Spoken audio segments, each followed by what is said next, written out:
현재 워싱턴이 산업에 미치는 영향은 유례없이 커졌어요. 10년 전만 해도 매그니피션트 세븐 같은 기술 기업이 그런 포트폴리오에 포함될 거라고는 생각하지 못했죠. 하지만 이젠 이들이 워싱턴 DC에서 자신들의 이익을 지키기 위해 더 활발하게 움직이고 있어요. 정말 흥미로운 두 가지가 있어요. 재미있게도 로비 활동에도 많이 집중되어 있죠. 저는 이게 좀 안타까워요. 불공정하다고 생각되거든요. 저는 시장 경제를 지지하는 편이라 로비가 이렇게 효과적일 줄은 믿고 싶지 않아요. 안녕하세요. 저는 다니엘 튜더입니다. 쌈프로TV 글로벌 머니토크 특별 인터뷰에 오신 걸 환영합니다. 오늘은 월가와 일상의 경제를 함께 아우르는 특별한 손님과 이야기 나눌 예정입니다. 소개할 분은 바로 제이슨 드세나 트레너 씨예요. 미국 리서치 회사 스트라티가의 창립자 겸 CEO시죠. 먼저 트레너 씨, 한국에 오신 걸 진심으로 환영합니다. 불러주셔서 감사합니다. 네, 한국은 처음이신가요? 아니요, 사실 두 번째 방문입니다. 이번이 대표님 경력에서 첫 언론 인터뷰라니 맞나요? 네, 맞아요. 이곳에 오게 되어 정말 기쁘네요. 스트라티가에 대해 잘 모르실 수도 있는 시청자분들을 위해 회사에 대해 간단히 소개해 주실 수 있을까요? 예전에 월가에서는 리서치 부티크라는 게 흔했죠. 주로 투자은행을 함께 운영하지 않는 리서치 회사들이 있었습니다. 하지만 1975년에 협상 수수료가 도입되면서 그런 회사들이 대부분 사라졌어요. 우리는 전통적인 리서치 부티크라고 볼 수 있어요. 고객에게 제공하는 서비스가 거래와 트레이딩도 있지만 연구가 가장 중요하죠. 우리 고객들은 대부분 기관 투자자들이에요. 미국의 50개의 주 중 35개 주와 25개의 해외 국가에서 함께하고 있습니다. 주로 주식 투자자를 위한 매크로 시각으로 운영하고 있고요. 즉 핵심은 포트폴리오 전략입니다. 매크로 경제에 주력하고 있어요. 이것은 매우 탑다운 향양식으로 정책 중심적이며 이는 사실상 워싱턴의 규제와 기술적 분석에 초점이 맞춰져 있습니다. 우리는 그 채권 전략에 많은 시간을 투자하고 있습니다. 그러니까 모든 주요 매크로 분야를 한 곳에 모아서 투자자들에게 수익을 낼 수 있게 돕는 거죠. 자산 관리도 하신다고 들었어요. 네, 그렇습니다. 저희는 SAMT, SAGP, SAMM이라는 세 가지 ETF를 운영하고 있어요.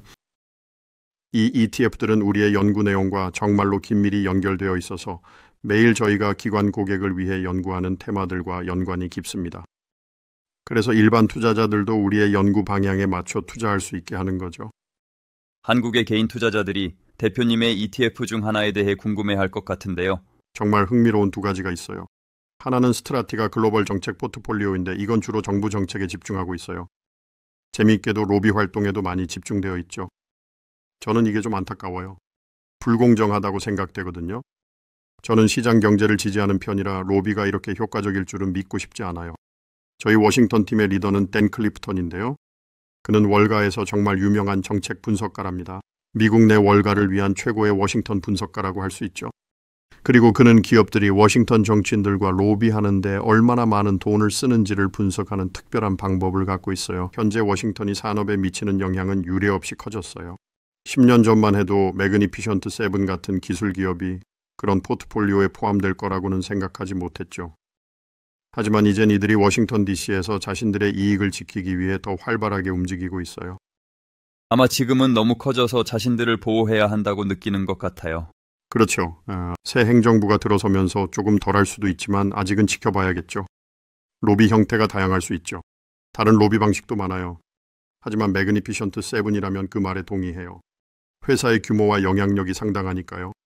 민주당과 공화당 모두 다른 이유로 규제를 원하고요. 예를 들어 공화당은 아이들 안전에 신경 쓰고 민주당은 가짜 정보 문제에 더 집중하죠. 하지만 그런 대기업들에 대한 규제는 이제 전에 없이 강해지고 있어요. 많은 분들이 미국 시장에 대한 대표님의 전망에 관심 있으실 것 같아요. 최근 계속해서 개인 투자자들이 S&P 500에 관심을 보이고 있죠. 몇 주 전에 CNBC에서 지금 미국 시장에서는 숏 포지션을 잡지 말라고 하셨죠. 최근 선거 영향으로 시장이 뛰었고요. 그 발언 이후로 전반적으로 시장이 계속 오르고 있네요. 요즘 미국 주식 시장에 대해 어떻게 생각하세요? 그 판단을 할 때 대통령 선거 주기가 크게 작용했죠. 선거가 있는 해에는 주식이 거의 항상 오르는데 특히 현직 대통령이 재선에 나서는 경우 더 그렇습니다. 이건 공화당, 민주당 상관없이 항상 똑같아요.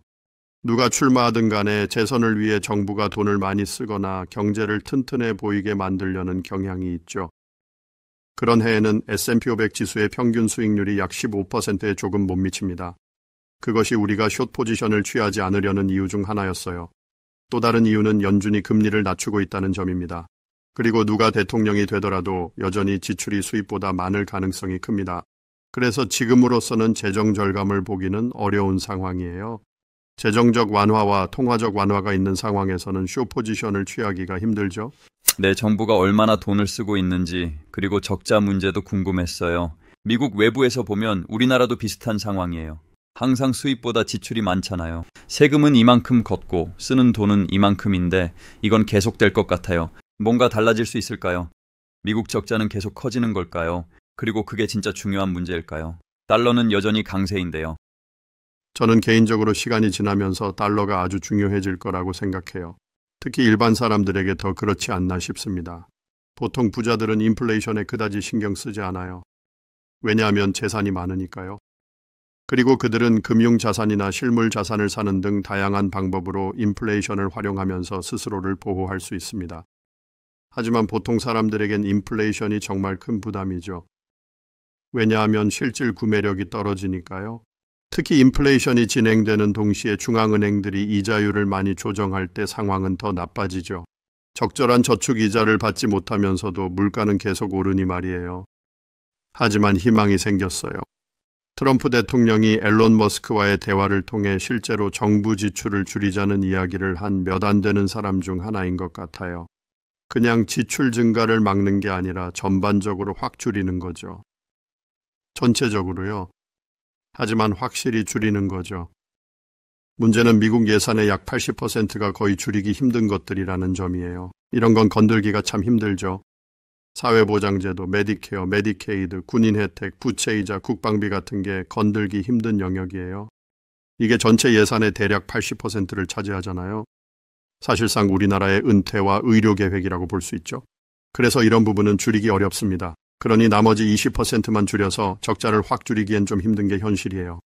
미국에서 인플레이션이 잘못 계산됐거나 일반 시민들의 어려움을 반영하지 못한다고 보시는 것 같아요. 네, 저도 중산층 가정에서 자랐는데 1968년생인데 70년대 중산층 환경에서 자랐습니다. 그때는 에어컨도 없었고 70년대에 난방을 68도 이상 올리는 것도 큰일이었어요. 그걸 하려면 아버지 허락이 필요했거든요. 올해 초에 인플레이션 때문에 한바탕 논란이 있었죠. 그때 학계에서는 슈퍼코어 인플레이션이라는 걸 제시했었어요. 슈퍼코어라는 게 식료품, 에너지 주거비를 빼고 보는 거래요. 사회자께서는 어떻게 생각할지 모르겠는데 그 세 가지가 대부분 사람들한테 핵심 아닌가요? 그래서 우리는 다른 쪽으로 생각을 했죠. 동료인 돈 리스밀러랑 저는 CPI에서 진짜 필수적인 것들, 그러니까 누구에게나 꼭 필요한 것들에 초점을 맞췄어요. 그건 바로 음식, 에너지, 주거, 아이들의 옷, 보험, 공공요금입니다. 이게 보여주는 건 우리 같은 일반 사람들의 생활 수준이 많이 나빠졌다는 거죠. 월급이 물가 상승을 따라잡지 못하고 있어요. 사람들이, 특히 돈이 좀 있는 사람들은 가끔 이익권 하는데 대부분 사람들에게 중요한 건 인플레이션이 계속 쌓인다는 거예요. 변화율보다 중요한 건 물가가 실제 얼마나 오르는지가 더 중요하죠.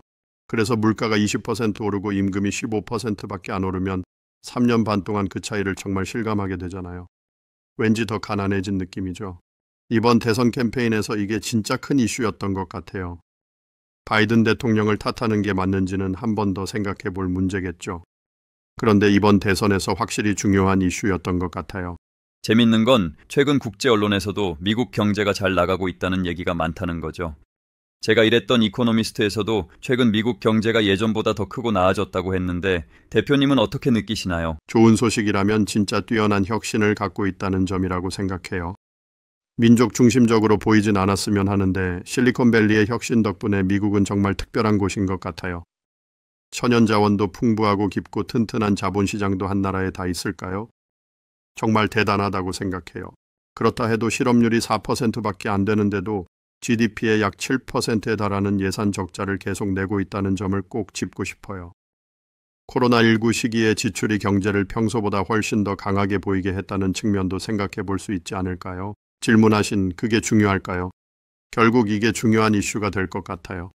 흔히 말하듯이 청구서를 받을 때까지는 주식이 오를 것 같다고 하잖아요. 결국 그 청구서는 오고 말 겁니다. 우리가 없는 돈을 쓰고 있기 때문에 장기금리가 올라가는 상황으로 나타날 가능성이 높으니까요. 미국의 국채 발행 자체도 굉장한 의미를 지니죠. 지금 미국 주식시장에 대해 어떤 생각이 드세요? 저나 다른 많은 투자자들이 S&P 500 같은 지수를 보면서 계속해서 쫓아가야 할 것 같은 느낌이 들어요. 지금 투자해야 할까요? 미국 시장의 가치는 한국이나 다른 나라와 비교해 상대적으로 높은데요. 그런데도 주가는 계속 오르면서 강세를 보이네요. 이걸 장기적으로는 어떻게 봐야 할까요? 솔직히 지금 주식시장의 가치를 생각해보면 정말 쉽지 않은 상황이에요. 앞으로 5년이나 10년 동안 두 자릿수의 수익을 기대하는 건 정말 어렵겠죠. 항상 쉽진 않지만 지금 같은 시장에선 특히 더 그런 것 같아요. 그렇지만 여전히 눈길을 끄는 특정 기업이나 산업들이 있죠. 가령 핵산업 같은 경우에는 트럼프 대통령 시절 더 많은 주목을 받을 것 같아요. 인공지능은 막대한 양의 전력이 필요하잖아요. 기존의 에너지원으로는 충족하기 힘들어요. 또 트럼프 정부에서는 재생에너지의 비중이 줄어들 것 같아서 핵산업이 흥미를 끌 수 있습니다. 금융업도 눈여겨볼 만한 분야일지도 몰라요. 트럼프의 경제정책 주요 포인트가 규제 완화였던 것 같아요. 그 중에서도 장애물로 여겨졌던 게 규제 비용이었죠. 저도 제 회사 스트라티가를 운영하고 있어요.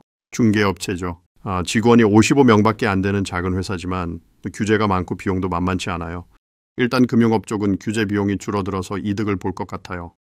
바이든 정부 해선 인수합병에 대해 꽤나 엄격한 감시가 있었잖아요. 바로 그 연방거래위원회를 통해서 말이죠. 트럼프 정부로 바뀌면 이 부분이 확실히 완화될 것 같아요. 예전보다는 감시가 덜할 거라는 얘기죠. 그러다 보니 거래가 더 활발해질 수 있겠어요. 거래 건수가 많아지면 당연히 긍정적인 결과를 가져오겠죠. 금융업에는 좋은 소식일 거예요. 특히 투자은행이나 M&A 전문 업체들한테는 말이죠. 특정 자산군에선 트럼프 관련 거래에 대한 얘기가 많더라고요. 제가 대표님에 대해 조사하다 보니까 TINA, 즉 대안이 없다라는 말을 많이 썼던 걸로 보이던데요.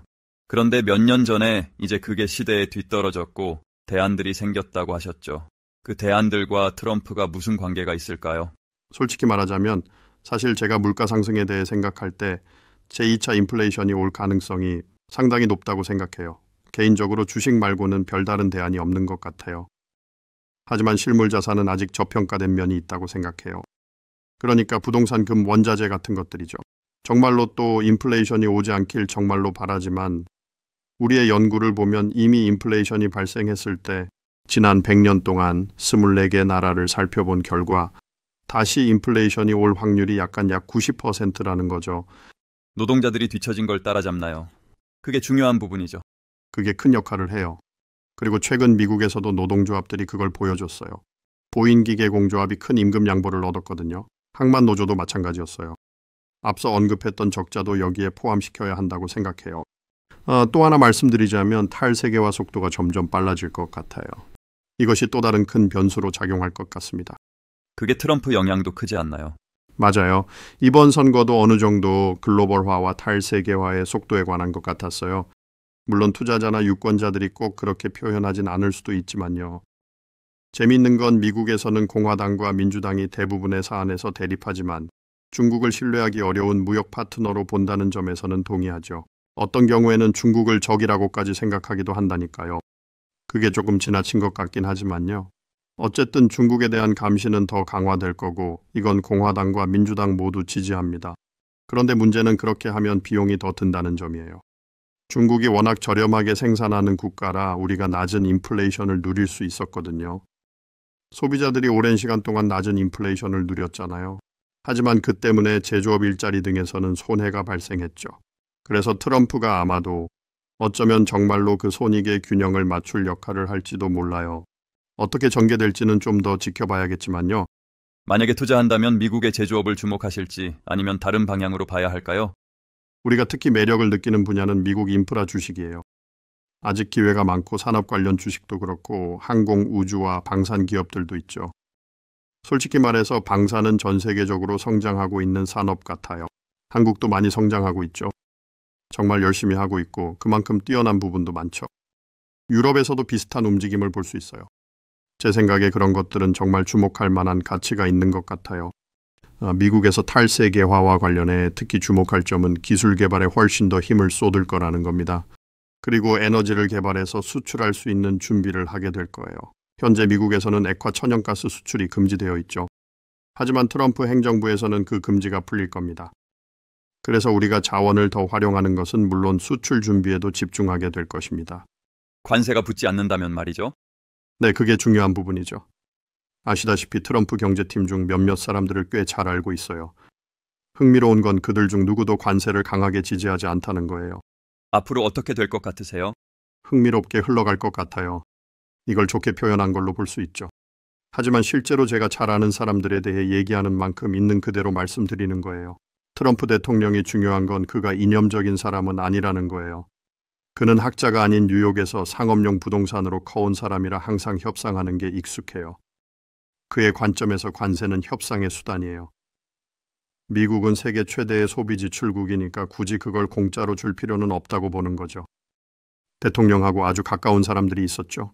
대표적으로 레리 커들로 같은 분인데 그분은 대통령의 전 국가경제 자문이었어요. 그는 주로 관세의 호혜성에 집중했어요. 그러니까 만약 중국이 어떤 것에 20% 관세를 매긴다면 그게 경제에 해로울 수 있다고 생각해요. 이는 경제의 다양한 방식으로 부정적인 영향을 미칠 수 있습니다. 제가 자문을 했더라면 모든 것에 광범위하게 관세를 매기는 건 피했을 겁니다. 이는 경제에 해로운 영향을 줄 수 있는 조치를 피하는 것이 중요하기 때문입니다. 왜냐하면 그런 건 인플레이션을 일으킬 수 있거든요. 대체할 수 있는 제품에만 관세를 붙인다 해도 꼭 인플레이션 일어날 필요는 없겠죠. 그냥 상대적인 관세 변화일 수도 있어요. 선거 전에 조금 과장되게 이야기한 것 같지 않나요? 조금 뒤로 물러설 가능성도 있다고 보세요? 제 생각에 도널드 트럼프는 실용주의자예요. 그와의 한 회의에서 그는 이런 말을 한 적이 있어요. 제2의 허버트 후보 대통령이 되고 싶진 않다고요. 그래서 그도 이런 정책들이 해로울 수 있다는 걸 잘 알고 있어요. 저는 그가 단순히 중국의 관세를 부과하기 위해 경기 침체를 위험까지 감수할 사람은 아니라고 봐요. 그런 일이 일어날 것 같진 않아요. 그런데 그가 지금의 시대에 미국의 무역 관계가 너무 적절하지 않다고 생각하는 건 맞는 것 같아요. 그리고 많은 미국인들도 그런 생각을 공유하는 것으로 보이고요. 이걸 좀 더 쉽게 말하자면 세계 평화를 위해 그동안 우리가 가진 이점들을 어느 정도 포기하는 데 신경 쓰지 않았다는 거죠. 하지만 이제 그런 무역 관계가 균형을 잃으면서 특히 중서부나 제조업 중심지에 있는 사람들이 손해를 보고 있다 느끼는 반면에 해안 지역 사람들은 글로벌화의 혜택을 받고 있는 거예요. 조금 전에 미국의 빅테크 기업들에 대해 얘기했었죠. 한국의 개인 투자자들은 엔비디아나 마이크로소프트 같은 매그니피센트 세븐 회사들을 정말 좋아해요. 그 그룹에 대해 어떤 생각이 있으신가요? 매그니피센트 세븐과 AI를 완전히 동일시하기는 어렵지만 둘 사이에는 분명히 강한 연관성이 있어요. 인공지능은 계속해서 시장을 이끄는 중요한 주제가 될 것 같아요. 저희 ETF 이야기를 했었죠. 저희가 운영하는 ETF 중 하나가 스트라티가 매크로 테마 기획 펀드입니다. 그 펀드에서도 인공지능이 주요 테마 중 하나입니다. 지금은 자본 지출 사이클에서 CEO들이 인공지능에 충분히 투자하지 않으면 더 큰 커리어 리스크를 겪을 시점에 있어요. 이사회와 주주들은 혹시 너무 많은 돈을 써서 결과가 안 좋더라도 이해해 줄 거예요. 하지만 인공지능에 충분히 투자하지 않아 시장 점유율을 잃는다면 절대 용서하지 않을 거예요. 마치 1999년대 인터넷이 떠오르네요. 딱 그 느낌이에요. 또 결국엔 끝이 오겠지만 아직 그 끝이 왔다고 하긴 좀 이른 것 같아요. 모든 징조가 그렇게 말하고 있어요. 조금 다른 주제로 넘어갈게요. 트럼프 무역과 관련된 건데요. 아, 그렇죠. 말씀하세요. 그게 달러에 대한 베팅이었거든요. 그리고 그가 승리했을 때 달러가 정말 많이 올랐어요. 그리고 지금 한국에 와서 보니까 원달러 환율을 보고 있자니 감회가 새롭네요. 그러니까 앞으로도 달러가 계속 강세를 보일까요? 아니면 다른 의견이 있으신가요? 달러가 계속 강할 가능성이 크다고 봐요. 제 생각에는 상황에 따라 다르죠. 달러가 다른 법정 통화와 비교했을 때 강세를 보이는 것은 확실해요. 저는 개인적으로 연준이 사람들이 기대하는 것만큼 정책을 완화할 것 같지 않다는 생각이에요. 제 생각은 인플레이션에 대한 관점 때문입니다. 그래서 향후 금리와 관련해선 아직 확신할 수 없는데 주체는 연방기금 금리가 4% 아래로 떨어지고 큰 수익 증가율이 나올 것이라는 기대가 있었거든요. 주식 투자자들에게는 정말 좋은 시나리오죠. 하지만 보통 두 가지가 동시에 일어나진 않아요. 한 가지가 일어나면 다른 한 가지는 안 일어나는 게 일반적이에요. 그래서 저는 달러가 계속 강세를 유지할 거라고 생각해요. 그 이유는 연준이 크게 완화하지 않을 것 같기 때문이고 특히 트럼프 대통령이 당선되었을 때 더욱 그렇죠. 그런데 아이러니하게도 달러가 원자재에 대해서는 약세를 보이네요. 네, 맞아요. 달러가 금에 비해 요즘 좀 약세를 보이고 있어요. 다른 상품이나 서비스에도 영향이 있죠. 그래서 연준이 이 점을 꼼꼼히 살펴볼 필요가 있을 것 같아요. 그런데 플라자 합의 2.0 가능성은 어떨까요? 트럼프 대통령이 받아들일까요? 글쎄요, 당장은 아닐 것 같네요. 예전에 닉슨 대통령 시절에 존 코넬리라는 재무장관이 있었는데요. 그는 달러는 우리의 통화이자 너희의 문제다라고 말했죠. 꽤 미국다운 표현이죠. 그래서 당분간 트럼프 행정부도 아마 달러에 대해 비슷한 태도를 가질 것 같아요. 제가 보기엔 플라자 합의 같은 논의가 시작되려면 지금보다 훨씬 강한 환율 움직임이 필요할 것 같아요. 만약 그렇게 된다면 그건 정말 한국에게 큰 이슈가 될 겁니다. 그리고 관련 주제로 미중 관계에 대해서는 어떻게 보시나요? 조금 더 국제 정세에 관한 질문인데요. 미중 관계 말이죠. 시진핑 주석 때문에 복잡해진 건가요? 지금 상황은 예전보다 더 복잡하고 난해해진 것 같습니다. 이미 말씀드린 것처럼 과거보다 중국에 더욱 강경한 자세를 취하자는 초당파적 지지가 점점 늘어나고 있는 것 같아요. 저는 여기저기 투자위원회에서 활동하고 있는데요. 많은 사람들이 중국에 돈을 더 나서 투자하는데 주저하는 모습을 보이는 것 같아요. 단기적인 수익을 노린 투기로는 괜찮다고 여기기도 하죠. 하지만 장기적으로 꾸준히 투자하는 롱골리 자금은 그다지 많지 않아 보이네요. 결국 정치적인 선택의 문제인 것 같아요. 시진핑 주석 행보를 예측하는 거나 다름없죠. 네, 정말 복잡한 문제인 것 같아요. 지금 보면 우리 모두가 케인스주의자처럼 행동하고 있는 면이 있죠. 요즘은 정부가 어떤 결정을 내릴지에 주목하게 되는 것 같아요. 특히 중국에서는 상황이 또 다르죠. 재산권이나 소유권, 그리고 VI 구조에 대한 여러 의문들이 있잖아요. 결국 주주로서 실제로 뭘 소유하고 있는 걸까요? 진짜 자산에 대한 권리를 가진 건지 아니면 싱가포르 금고에 보관된 어떤 서류 한 장을 가진 건지 말이에요. 참 헷갈리네요.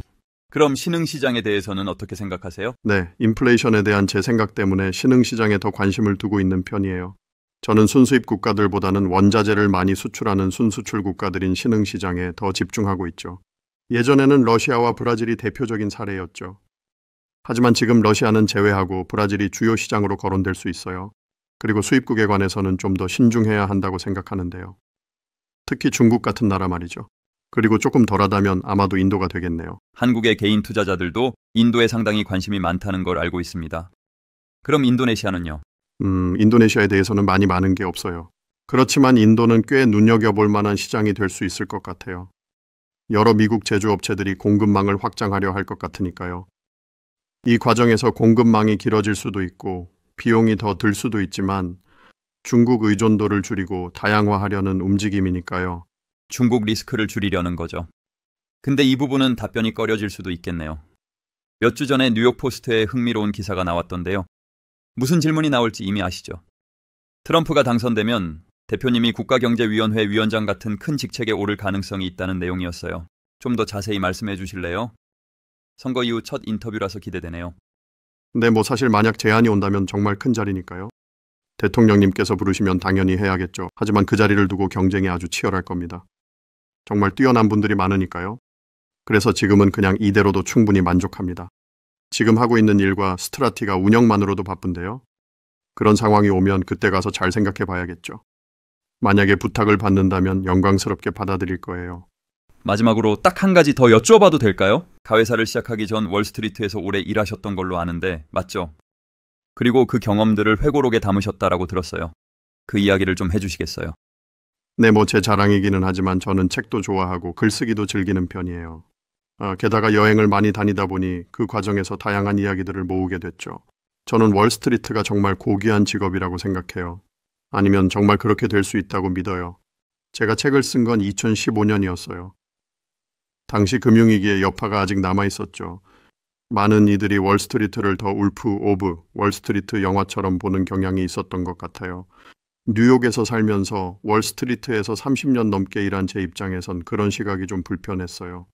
매일 지하철 타고 출근하는 좋은 사람들도 많고 그분들은 그저 열심히 일해서 생활을 꾸려가고 있으니까요. 그래서 그 책은 대학생이었을 땐 월스트리트에 대해 잘 몰랐지만 알아가고 애정을 가지며 그곳에서 경력을 쌓게 된 과정을 담고 있어요. 나중에는 경제적으로 중요하다고 생각했던 다른 일들에 대해서도 이야기했죠. 월스트리트에 대한 일종의 러브레터랄까요? 경제 연구를 하면서 전 세계를 다니며 여러분 같은 분들과 대화하고 다른 투자자들과 소통하는 일이 정말 보람차다고 느낍니다. 보람 있는 일이죠. 단 잘못하면 공공연히 틀릴 수도 있는 분야라서 그래서 더 흥미로운 것 같아요. 그래서 이런 주제는 늘 토론의 여지가 있는 것 같아요. 51%만 맞추면 되는 거잖아요. 그렇죠? 맞아요. 가장 중요한 건 손실을 빨리 줄이는 거라고 생각해요. 상황이 예상과 다르게 흘러가면 틀렸다는 걸 인정하고 앞으로 나아가야 하죠. 정치, 경제, 금융, 예측 모두 마찬가지인데 사람들이 싫어하는 건 끝까지 맞는다고 우기거나 틀렸을 때 인정을 안 하는 거예요. 사람들이 그런 태도에 대해 인내심이 별로 없는 것 같아요. 당연히 그래야겠죠. 이번 주 정치 예측에 좀 더 겸손한 태도가 있었으면 좋겠어요. 미국에서는 많은 사람들이 예측을 틀렸는데도 멈추질 않아요. 게다가 예측하는 게 점점 더 어려워지고 있죠. 네, 저도 그렇게 생각해요. 미국에서는 지금 여러 가지 일이 일어나고 있어요. 그중 하나가 휴대폰 때문에 여론조사가 더 어려워졌다는 거예요. 그게 하나의 이유죠. 또 다른 이유는 사람들이 서로 예전처럼 신뢰하지 않는 부분이 꽤 있다는 거예요. 그래서 굳이 모르는 사람에게 정치에 관한 자기 생각을 말하는 게 좀 어려워졌어요. 네, 슬프게도 예전에는 이렇지 않았어요. 질문하는 사람이 나와 다른 의견이면 우리 서로 싸우게 될까 걱정되는데 슬프게도 예전에는 이렇지 않았어요. 트럼프 이야기를 하자면 트럼프 대통령이 사람들이 그런 감정을 갖게 한 면이 있어요. 트럼프의 책임일 수도 아니면 반대자들의 책임일 수도 있지만 그가 대통령이 됐을 때 많은 사람에게 큰 충격이었고 그로 인해 나라의 분열이 더 심해졌다고 생각해요. 이번 주 선거 결과로 사람들이 조금 더 화합하게 되기를 바라요. 그래도 트럼프 대통령은 일반 투표와 선거인단 투표에서 모두 이겼잖아요. 꽤 큰 차이로 승리했죠. 그래서 이제는 모두가 조금 긴장을 풀고 서로 잘 지내려고 노력했으면 좋겠어요. 마지막으로 질문 하나 드려도 될까요? 좀 비현실적일 수 있지만 궁금해서요. 올해 S&P 500 전망은 어떻게 보시나요? 제 생각엔 낮은 한자리수 수익 증가에도 만족할 것 같아요. 이런 예측은 자주 등장하지만 현실과 맞지 않죠. 출발점이 워낙 높아서 여러 요인이 작용하고 있습니다. 현재 기업의 예상 수익이 22배라는 높은 수준에서 시작하니 수익이 10% 증가하고 멀티플이 조금 축소된다면 결과적으로 한 자릿수 증가율에 그칠 것 같아요. 그래서 S&P 500이 6200에 도달할 것 같은데요. 대략 그 정도일 것 같아요. 크게 대단한 건 아니지만 돈 벌 기회는 여전히 있을 겁니다. 결국 시장을 움직이려면 수익 확대가 필요하죠. 시장이 활발할 때는 수익 성장과 배수 확장이 동시에 이루어지곤 하죠. 제 생각에는 앞으로 멀티플보다는 수익 증대가 더 큰 가능성이 높아요. 그러니까 멀티플 확장은 여기서 기대하기 어려울 것 같아요.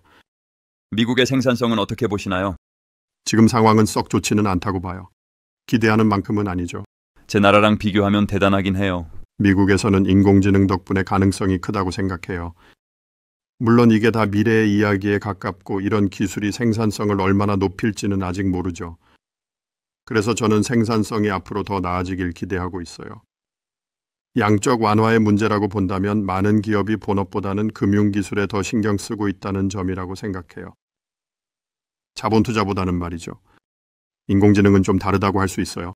기업들이 이 분야에 정말 많이 투자하거든요. 그래서 그렇습니다. 네, 알겠습니다. 정말 고맙습니다. 정말 고맙습니다.